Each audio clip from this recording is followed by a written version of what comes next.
পড়াটাকে আমি ঘটনার গল্প দিয়ে পড়ে, আমি কিন্তু এই যে এমনিতে যে বইয়ের কথা আমি এগুলো পড়াই না। এগুলোর জন্য তো আপনার নিজেরও জানাশোনার প্রয়োজন আছে। মানে যেভাবে আপনি বিষয়গুলোকে ব্যাখ্যা করেন, আপনি একটা হাতটা এরকম করেন আমার সাথে, তাহলে মজা লাগবে। বুকটা এরকম করে, হ্যাঁ এবার আমার মতো দেবেন, গরম লাগতেছে না? হ্যাঁ, আমি হচ্ছে প্রথম মানুষ তো আদম, মাটি, সেখানে আল্লাহ রুহ ফুকে দিল, চলে আসলো। আপনি দেখেন বেবি মরিয়ম আলাইহিস সালাম যে আছে, ওনাকে কিন্তু রুহ ফুকে দিল, ঈসা আলাইহিস সালাম চলে আসলো। কোরআনের বিভিন্ন বিষয়কে সায়েন্সের জায়গা থেকে ব্যাখ্যা করেছেন, আমরা ভাবে চিন্তাই করিনি, সেগুলো আপনি ভাবে ব্যাখ্যা করেছেন। আল্লাহ বলছে না যে যখন কাউকে ভেস্তে পাঠাবো সারা জীবন সে তরুণ থাকবে, বলছে তো কোনোদিন বুড়া বুড়ি হবে না। তাহলে কিভাবে সম্ভব? খুব সহজ। উপর থেকে যে ওই যে আবাবিল পাখি যে ফেলছিল পাথরের টুকরা, অনেকে মাথায় প্রশ্ন আসবে না যে পাথরের টুকরা পড়লে হাতি জ্বলে ছাই হয়ে যাবে, এটা কিভাবে সম্ভব? খুব সহজ। ওই চাঁদ যে আল্লাহ মোহাম্মদ সাল্লাল্লাহু আলাইহি ওয়াসাল্লাম যে দ্বিখণ্ডিত করছে, এটা বিশ্বকাল লাগে না? সে কেমন করে চাঁদ করবে? আঙুলের ইশারায় কোরআনকে আল্লাহ সংরক্ষণ করবে এবং এটা লাউহে মাহফুজে আছে। তো অনেকে কিন্তু লাউহে মাহফুজ কোন জায়গায়? খুব সহজ, খুব সহজ।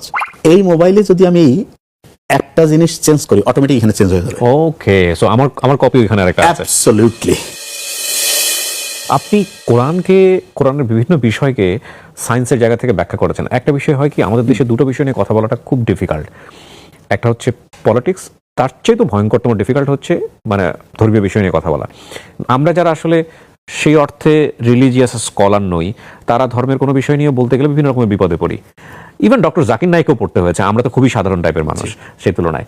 তো সেখানে আপনি এরকম খুবই খুবই জটিল জটিল বিষয়, যেগুলো আসলে আমরা ভাবে চিন্তাই করিনি, সেগুলো আপনি ভাবে ব্যাখ্যা করেছেন। মানে এগুলো কিভাবে হলো আসলে?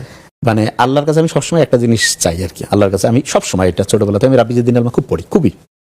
এবং আল্লাহকে আমি বলি যে আল্লাহ তোমার জ্ঞান বাড়ায় দাও, এটা আমি সবসময় মানে আল্লাহর কাছে মন প্রাণ দিয়ে চাই। এবং একটা জিনিস আমি ব্যাখ্যা করি, কিভাবে যে আচমকা আর মাথায় আসে কিন্তু আমি বুঝতে পারি না। কিন্তু এখানে একটা জিনিস যেটা আপনাকে বলছি, আমি ফিজিক্স, কেমিস্ট্রি, বায়োলজি, ইংলিশ সব পড়াতে পারি আলহামদুলিল্লাহ।